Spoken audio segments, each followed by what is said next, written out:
So hey guys, welcome to my channel. আমি হলো 22 তারিখের ব্লগে সুস্বাগত।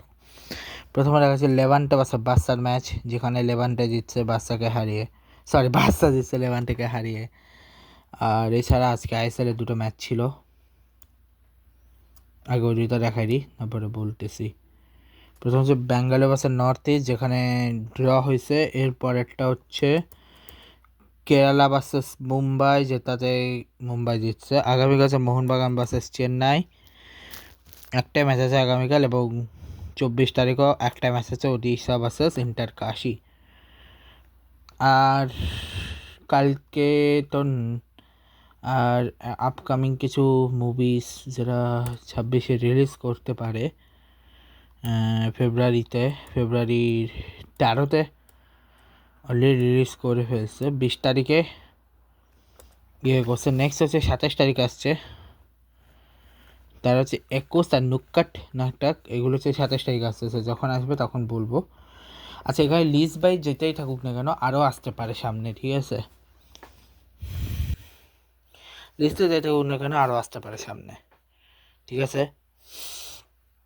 তো এটা গেল। আর হচ্ছে নেক্সট আর কি আছে আগামী এক্সট্রা যা যা আছে ওগুলো দেখাচ্ছি, তারপর আমি মেইন ওয়ার্ল্ড কাপের দিকে আসতেছি। ওকে, তো ইন্ডিয়ার অস্ট্রেলিয়ার যে মধ্যকার ম্যাচ ছিল ওটাতে দেখাইছি। শ্রীলঙ্কার সেকেন্ড ওডিআই, যেখানে শ্রীলঙ্কা জিতছে। এরপরে হচ্ছে আজকে এসএস ওমেন্সের ফাইনাল ছিল, যেখানে ফাইনালে ইন্ডিয়া বাংলাদেশের মধ্যে ইন্ডিয়া জিতছে। তো স্কোর কার্ডটা দেখাই দিই, যেখানে এটা হচ্ছে ইন্ডিয়ার batting line up score card, যেখানে 5 রান এসছে। এটা হচ্ছে বাংলাদেশের বোলিং, দেখতে পাচ্ছ। এগুলো হচ্ছে উইকেটগুলো, 6 বার 35 রান হয়েছে পার্টনারশিপ। এটা হচ্ছে বাংলাদেশের ব্যাটিং 1 রান এক্সট্রা আসছে, 1 রান। এবার এটা হচ্ছে ওদের উইকেটগুলা 6 বার হচ্ছে 38 রান হয়েছে ওদের পার্টনারশিপগুলা, ঠিক আছে? এছাড়া ডোমেস্টিকে হচ্ছে আজকে পাকিস্তান আর ইংল্যান্ডের মধ্যকার যে সেকেন্ড টি-20 ছিল, সে সেকেন্ড টি-20তে ইংল্যান্ড নাম জিতছে। এরপর হচ্ছে টি-20 লিগে তো ম্যাচ নেই, বা সাউথ আফ্রিকাটা আজকে প্রথমেই আইসিসি ম্যাচ টি-20 ওয়ার্ল্ড কাপের ইম্পর্টেন্ট একটা ম্যাচ হয়েছে, ইংল্যান্ড ভার্সেস শ্রীলঙ্কা এবং সাউথ আফ্রিকা ভার্সেস ইন্ডিয়া। যাতে ইংল্যান্ড জিতছিল 51 রানে, এবার পাঠাইছে সাউথ আফ্রিকা ইন্ডিয়াকে হারিয়ে দিয়েছে। তো প্রথমে আমরা আছি ইংল্যান্ড শ্রীলঙ্কার ম্যাচে, যেখানে Phil Salt 40 of 62, Jos Buttler 14 বলে 7। বাপরে বাপ, টি-20-র এক সময়কার সেরা ব্যাটার এখন এতটা বাজে ফর্মে চলে গেছে, আমি কল্পনা করতে পারিনি। জেকব বেদার হচ্ছে 4 বলে 3 রান, টম ম্যান্টন 7 বলে 6 রান, হ্যারি ব্রুক 7 বলে 14 রান, সাম কুরান 11 বলে 11 রান, উইল জ্যাক্স 14 বলে 21 রান, লিয়াম ডসন 11 বলে 6 রান, জেমি ওভারটন 10 বলে 10 রান, জোফরা আর্চার 1 বলে 0 রান, আদিল রাশিদ 1 বলে 1 রান, এক্সট্রাসে 5 রান। আচ্ছা, এখানে মাধুর সংখ্যা 2 উইকেট, বলে লেগে 3 উইকেট, মাহিশ টিক্সার 2 উইকেট, হেমান্তা কোনো উইকেট পায়নি, চামের 1 উইকেট। তো উইকেটগুলো 6 বলে 37 রান হচ্ছে পার্টনারশিপগুলা।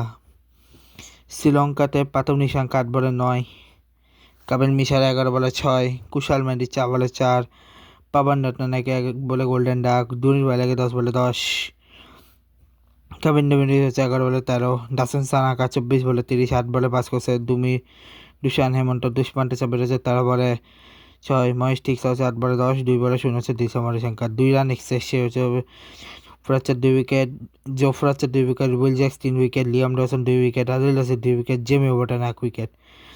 উইকেটগুলা 6 বলে 34 রান হচ্ছে পার্টনারশিপগুলা। এবং এখন হচ্ছে সাউথ আফ্রিকার ইন্ডিয়ার ম্যাচ, যেখানে সাউথ আফ্রিকা 187 টার্গেট দিয়েছে, যেখানে এডেন মার্কার 7 বলে 4, কুন্টন ডিকক 7 বলে 6, রায়ান রিকল্যান্টন হচ্ছে 7 বলে 7, 29 বলে 35 করছে ডেভিড মিলার 35 বলে 63, টিস্টার হচ্ছে 24 বলে 44, মার্কো জেনসেন 6 বলে 2, করবিন বস 6 বলে 5, কাগিসোর আবাদ 1 বলে 0, 11 রান এক্সট্রা দিছে India. Arshdeep Singh 2 wicket, Jasprit Bumrah 3 wicket, Varun Chakravarthy 1 wicket, Washington Sundar Hardik Pandya কোনো উইকেট পায়নি, শিবম ডুবে 1 উইকেট। 6 বলে 41 রান হচ্ছে পার্টনারশিপগুলা, এই হচ্ছে উইকেটগুলা। 111 অল আউট, যেখানে ঈশান কিষান 4 বলে 0, অভিষেক শর্মা 12 বলে 15, তিলক বর্মা 2 বলে 1, সূর্য কুমার যাদব হচ্ছে 22 বলে 18, 11 বলে 11 করছে ওয়াশিংটন সুন্দর, শিবম দুবে হচ্ছে 37 বলে 42, হার্দিক পান্ডিয়া 17 বলে 18, রিঙ্কু সিং 2 বলে 0, নাজদীপ সিং 2 বলে 1, বাণী চক্রবর্তী 3 বলে 0, জাসপ্রীত বুমরা 1 বলে 0, 1 উইকেট হচ্ছে রিন মার্কার জেসন 4 উইকেট, 0-0, মহারাজ 3, কার্বিন বস 2। এইবার হচ্ছে উইকেটগুলো 6 ওভার 61 রানে হচ্ছে পার্টনারশিপগুলো। আচ্ছা, এখানে একটা কাহিনী হচ্ছে, যখন হচ্ছে জেনসেন সামনে ঈশান কিষানের সামনে, ঈশান কিষানের সামনে একদম বাচ্চা লাগছে ভাই, এত লম্বা যে জেনসেন। যাকগে, আগামীকাল হচ্ছে West Indies versus Zimbabwe match, দেখা যাক কে জিতে। সো তো টেবিলে অবস্থায় যদি বলি, গ্রুপ এতে এখন অবধি পাকিস্তানের পয়েন্ট হচ্ছে 1 পয়েন্ট, শ্রীলঙ্কা 0, আর নিউজিল্যান্ডের 1 পয়েন্ট, ইংল্যান্ডের হচ্ছে 2 পয়েন্ট, ঠিক আছে। আর এদিকে হচ্ছে সাউথ আফ্রিকার ইন্ডিয়া ফার্স্ট ম্যাচে সাউথ আফ্রিকার 2 point, India 0 point, West Indies Zimbabwe এখনও পয়েন্ট আসেনি, দেখা যাক কত পয়েন্টে আসতে পারে। সো দেখা যাক কি হয় না হয়। তার এখান থেকে 2টা দল হয়ে যাবে, মানে হচ্ছে 8-7, মানে নেক্সট ম্যাচে যে এলিমিনেট হবে, ধরো বেশি জিম্বাবুয়ে ম্যাচে বেশি পাকিস্তান, যদি নিউজিল্যান্ড শ্রীলঙ্কাকে হারিয়ে দেয় তাহলে শ্রীলঙ্কা হবে 8ম টিম, আর ইন্ডিয়া যদি জিম্বাবুয়েকে হারিয়ে দেয় অর্থাৎ ওয়েস্ট ইন্ডিজ হবে ইন্ডিয়া 2টার কাছে হেরে যায়, তখন 7 টিম হিসেবে যাবে, আর বাকি একটা, আর বাকি 2টা ডিপেন্ড করবে কে হবে। সো দেখা যাক কী হয় না হয়। তো ব্লগটা শেষ করছে, গুড বাই।